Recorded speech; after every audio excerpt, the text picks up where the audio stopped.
Hey, this is Type V3, and Bandai have approved Final Fusion for their Super Robot Chogokin GaoGaiGar. This is a non-transformable yet highly posable die-cast figure iteration of the iconic King of Braves. GaoGaiGar is an impressive-looking SRC. The colors pop, the silhouette is clean, and the small details like clear windows on the shoulders or the chrome knee drills add to the overall aesthetic. Metallic, glossy, and even pearlescent paints give him a premium finish, and because this figure isn't restricted by a transformable gimmick, the proportions line up almost perfectly with the on-screen model. The only issue being slightly longer upper arms, but everything else is just about right, down to the 3G logo stamped on his back. At 6 inches tall, GaoGaiGar is a good size, though it's his overall mass that really makes for a dramatic appearance. Normally, most Brave series robots are designed with large limbs and a small torso. However, between 3G's large wing pack and an aggressive lion chest, nothing about this toy feels small. Even the head sculpt, which has been beautifully crafted, appears larger than it actually is.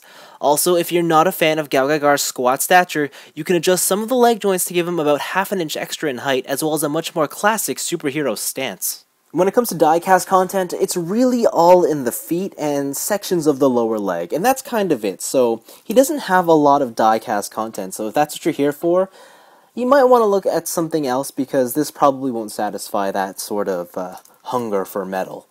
As for articulation, it's pretty good. Ball joint at the top and base of the neck for a good emotive head.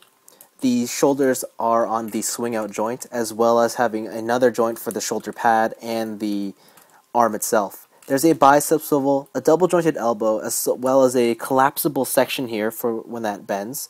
The wrist is on a ball joint, and because of the way these hands are connected, they're on a straight peg, and there's a ball joint in the forearm. Sometimes when you're switching out hands, this does tend to pop out too, so that's just something to note. The wing pack can flap. There's a ball joint at the torso and a waist swivel, so you can create some pretty good torso movement. Galleon's mouth can actually close, although in this show I'm pretty sure it always stayed open, so it's an interesting feature, but not one that's truly necessary. The skirt pieces are all on small ball joints to get out of the way of the legs.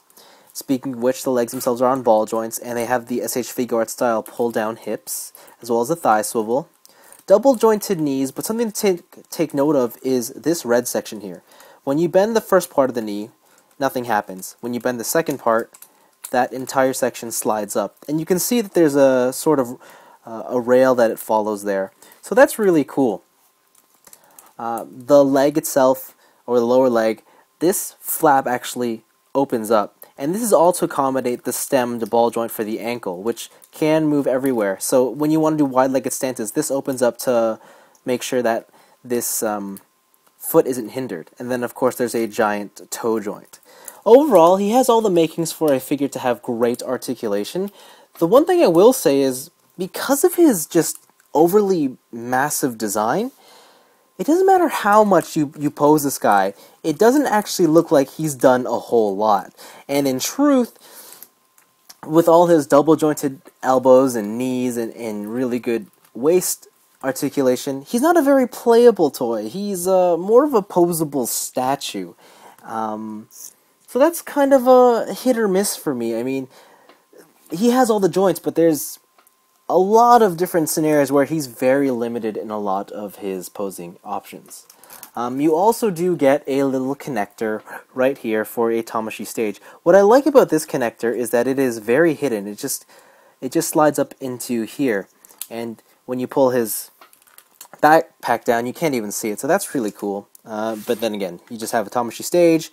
You click it in, and then he can just hang out on here. And he can just be like, what's up, I'm sitting on a Tamashii stage.